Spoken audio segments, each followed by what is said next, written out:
আমাদের মোবাইলে এরকম হয়, মোবাইল এবং কি কেবলে যদি লাড়া লাগলে চার্জ হওয়া বন্ধ হয়ে যায়। নতুন চার্জার কিংবা কেবল কেনার পরও যদি এই সমস্যাটা থাকে, তাহলে আমাদের চার্জার সকেটটা চেঞ্জ করতে হয়। খুলতে গেলে ডিসপ্লের উপরে একটা রিস্ক থাকে। আজকে আমরা অন্যভাবে একটু চেষ্টা করব। রিমোটের ভিতরে যে স্প্রিংটা থাকে এরকম একটা নিব আমরা।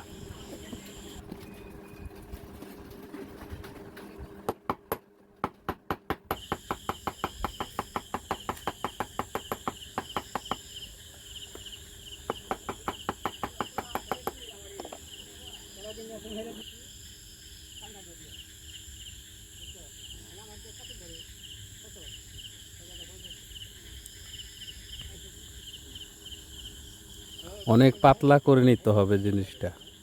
সেম কানের ভিতর থেকে খোলানো ওরকম একটা বানাইতে হবে, এত ছোট বানাইতে হবে। চার্জিং সকেটের ভিতরে জানে অনায়াসে যায় আসে। অবশ্যই মোবাইলটা বন্ধ করে নেবেন।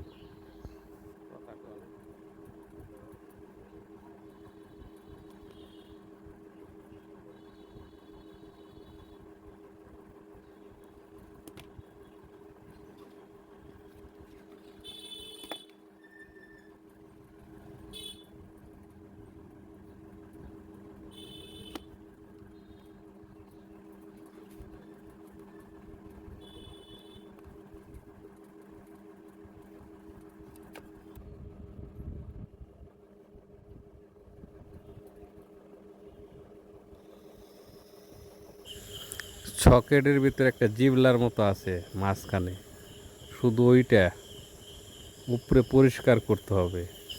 ভিতরে যদি ময়লা থাকে সেটাও বের করতে হবে।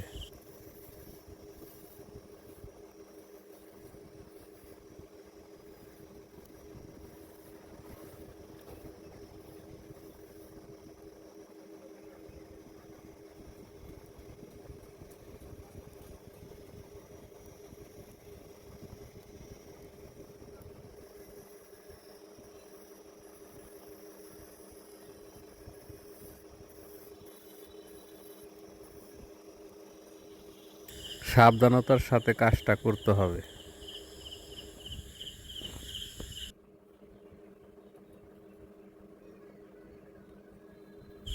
দেখেন এখন লাড়া দিচ্ছি, তারপর আমার চার্জিং ডিসকানেক্ট দেখাচ্ছে না,